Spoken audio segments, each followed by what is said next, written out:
In this class, we're going to look at how we include images in a web page. It's very unusual now to have a web page that wouldn't include some sort of images or graphics. The problem with HTML files is that they're pure ASCII. There's no way to actually embed images into the file like you could with, say, a Microsoft Word document. So the most HTML files can do is that they can refer to an external image file. And then the browser can go away, get that image, and then include it in the page when it's laying it out. Now, to include an image file in a web page, we use the image tag. So we look here at the HTML, we can see that the image tag is one of those rare tags that doesn't occur in begin-end pairs. It stands alone. And if you look there at the very end of the tag, you'll see that we have the slash there at the end to close it off. So this tag begins and ends all in the one tag. So we have image space src equals double quote photo jpeg space slash. So the image tag has a couple of different parts. At the start we have the img. And then we have this src part here, which stands for source. And what this does is this specifies the location of the image file. And that location there is inside in the double quotes. Now in this case here, the image file is called photo.jpg. Because there's no path listed here, this means that this photo.jpg is in the same folder as the HTML file that's referencing it. Alternatively, you can include a full URL here inside in the double quotes. So this would start with http:// whatever.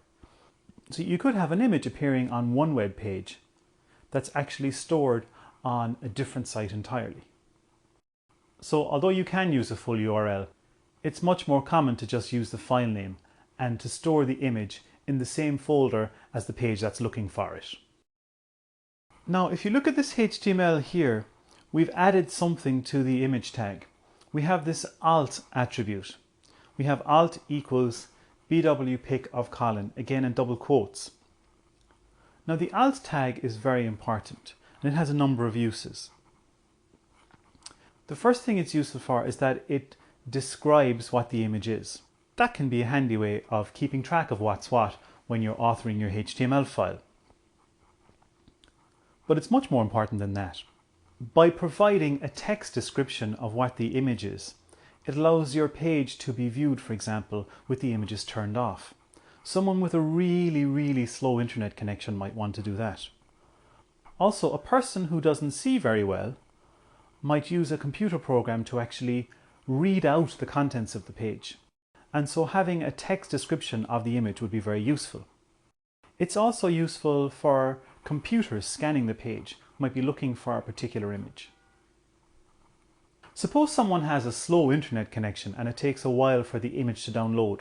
Well, while the image is downloading, the text description of the image that's inside in the alt attribute will actually be displayed where the image would go. So that can go a long way to improving the experience for the user. It's less frustrating if they know what the picture is. It's also very useful if there's some issue with the image file. Suppose, for example, for some reason it's not available. At least this text description of the image will provide the viewer with some information anyway. So your image tags should always include the alt attribute with a very short description of what the image is. Now your image tags should also include width and height attributes. This tells the browser what size the image is. The browser can of course download the image, and when it has the entire image it'll know perfectly well what size it is. But by providing the width and height attributes inside in the image tag, you're giving the browser a heads up. When the browser starts to download the image, it doesn't actually know what size it is, and so it doesn't know how much space to reserve on the page. This means that as the image downloads, the contents of the page might juggle about a bit and text might shift and images might shift, and and that can be a bit disconcerting for the reader. Whereas if you tell the browser in advance that an image has a particular width and a particular height, then it knows exactly how much real estate on the page to reserve for the image. And so it can lay out the page straight away and just insert the image into the placeholder it's made for it when it arrives. However, the width and height attributes also open up some interesting possibilities. Suppose you were to lie to the browser. Suppose you had an image of a particular size, but then you told the browser it was something else. Well, what the browser will do is it'll download the image and it'll display it at the size that you told it in the width and height attributes. That means that you can dynamically resize images, irrespective of what their original size is. So that can allow you to tweak the size of image files so that they fit into the format or the layout of your page, and that can be very handy. However, you should exercise caution though. It's not a very good idea, for example, to download an image file that's say 4000 pixels by 4000 pixels if on the page it's only going to be displayed as a 40 pixel by 40 pixel image. That's very wasteful of bandwidth and consequently download time, because you're making the viewer of the page download a massive file when a tiny one would do. So that's not a good idea. Now, if you had an image that was 300 by 400 and you want to display it at 400 by 400, that's probably okay. You should take care too to try and preserve the aspect ratio of the image. If you have an image, for example, that's 300 pixels by 400 pixels, and then you display that at 300 pixels by 800 pixels, it could look a bit distorted or a bit squashed. So if an image is square and you resize it, you should probably resize it so that it stays square. Similarly, if it's twice as wide as it is high, you should try and preserve that aspect ratio.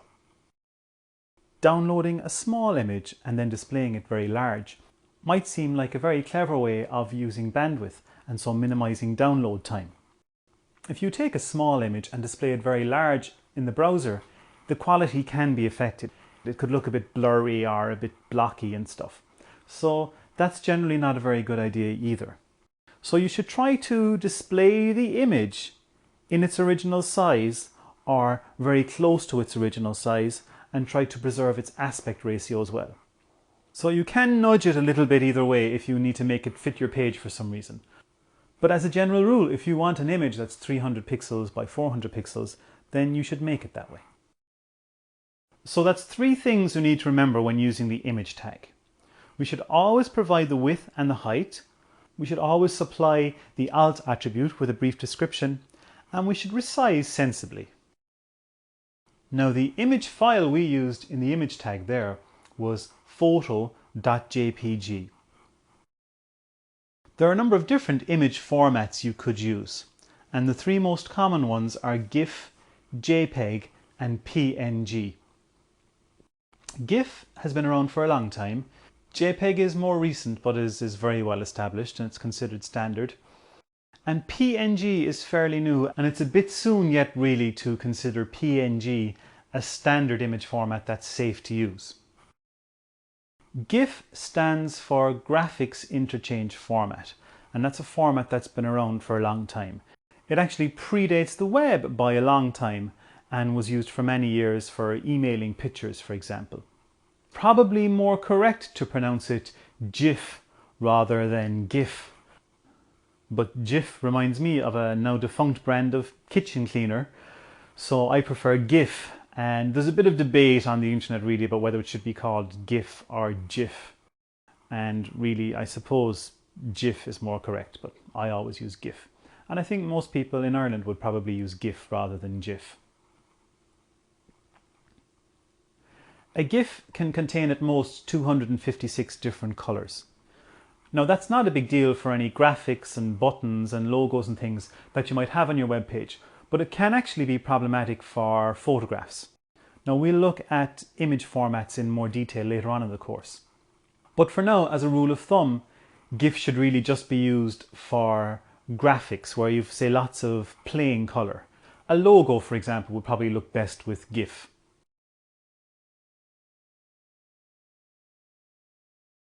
JPEG stands for Joint Photographic Experts Group, and there's no debate about how JPEG is pronounced, so that's handy. A good few years back now, people realised that there was a need for a standard way of storing images so that they could be exchanged between the computer systems of different organisations.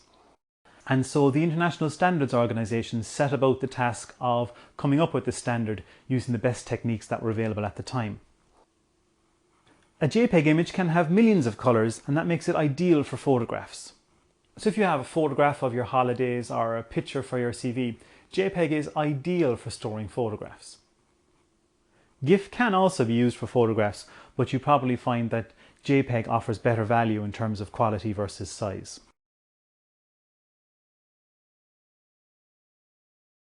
As I mentioned, GIF has been around for a long time, but in recent years some patent issues came up that meant you couldn't write applications that supported the GIF format without paying a royalty.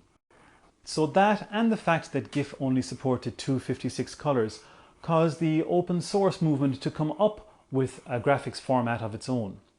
And that's PNG, which stands for Portable Network Graphics. Now that supports millions of colours as well, and it's not encumbered by any patent issues.